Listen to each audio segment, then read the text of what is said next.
کہ عاشورہ کا روزہ 10 محرم کا روزہ اس کی بڑی فضیلت آئی۔ آپ صلی اللہ علیہ وسلم جب مکے میں تھے تو مکے میں بت پرستی تھی، شرک تھا، مورتی پوجا تھی، لیکن پھر بھی حضرت ابراہیم اور اسماعیل کی کچھ یادگار باتیں باقی تھیں۔ ان یادگار باتوں میں سے ایک بات یہ تھی کہ مکے کے لوگ مشرک ہونے کے باوجود 10 محرم کا روزہ رکھا کرتے تھے۔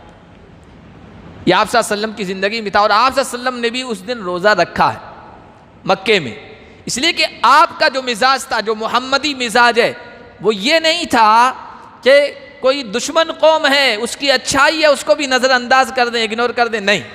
دشمن قوم، مخالف قوم کے پاس اگر اچھائی ہے تو آپ اس کو ایکسیپٹ کرتے تھے، قبول کیا کرتے تھے۔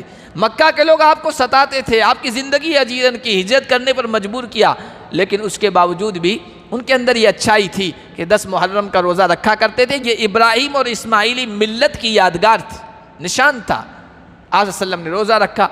پھر جب آپ ہجرت کر کے مدینہ منورہ آئے تو آپ نے وہاں دیکھا کہ وہاں کے یہودی لوگ اس دن روزہ رکھ رہے 10 محرم کا۔ آپ نے پوچھا تم لوگ کیوں روزہ رکھ رہے ہو؟ انہوں نے کہا کہ 10 محرم کو اللہ تعالیٰ نے حضرت موسیٰ اور بنی اسرائیل کی قوم، جو ہمارے آباء و اجداد تھے، ہمارے باپ دادا تھے، ان کو فرعون کے ظلم سے نجات دی اور ان کے دشمن کو دریا میں غرق کر دیا، ملیا میٹ کر دیا، ختم کر دیا۔ ہمارے نبی پیغمبر حضرت موسیٰ نے شکرانے کے طور پر اس دن روزہ رکھا تھا، اس لیے ہم بھی روزہ رکھتے ہیں۔ اللہ کے نبی صلی اللہ علیہ وسلم نے اعلان کروایا، بلکہ روایات میں آتا ہے صحابہ کو مدینہ اور مدینہ کے اطراف میں بھیجا کہ جاؤ اعلان کرو آج کے دن، جس نے ابھی تک اعلان ہونے تک کھایا پیا نہیں ہے وہ روزے کی نیت کر لے، اب روزے سے رہے، اور جس نے کھا پی لیا ہے تو وہ بھی باقی دن روزے داروں کی طرح سے رہے، کھائے پیے نہ۔ یہ اعلان کیا، بلکہ رمضان سے کے روزوں کے فرض ہونے سے پہلے محرم کا روزہ فرض کی درجے میں تھا۔ چھوٹے چھوٹے بچوں کو بھی صحابہ صحابیات روزہ رکھایا کرتے تھے۔ تو اللہ کے نبی صلی اللہ علیہ وسلم نے کہا کہ اپنے صحابہ سے تم بھی روزہ رکھو۔ پھر چونکہ یہود مخالف قوم تھی اور ان سے امتیاز، ان سے ہماری الگ شناخت، الگ پہچان ضروری تھی، تو نبی علیہ السلام نے یہ ارادہ کیا کہ آئندہ سال اگر میں زندہ رہا تو 10 کے ساتھ ایک روزہ یا 9 کا یا 11 کا ضرور ملاؤں گا۔ آپ صلی اللہ علیہ وسلم اس سال وفات پا گئی۔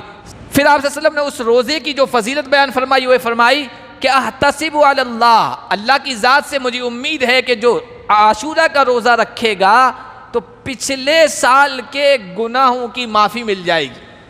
علماء نے یہاں لکھا حضور نے یہ کیوں کہا کہ پچھلے سال کے گناہوں کی معافی مل جائے گی؟ یہ اشارہ اس طرف کہ جب نیا سال شروع ہو تو آئندہ سال کے لیے عزم، ارادہ، منصوبہ پلاننگ کرنی چاہیے، اور پچھلے سال میں کیا کیا ہے، کیا نہیں کیا ہے، کیا کوتاہیاں ہوئی ہے، اس کا جائزہ لینا چاہیے، اس کا حساب لینا چاہیے، اور ان کوتاہیوں کو دور کرنے کی کوشش کرنی چاہیے۔ اور وہ کوتاہیاں ہماری گناہوں کی شکل میں ہوتی ہے تو روزہ رکھ لو، اللہ تعالیٰ ان کوتاہیوں سے درگزر فرما دیں گے۔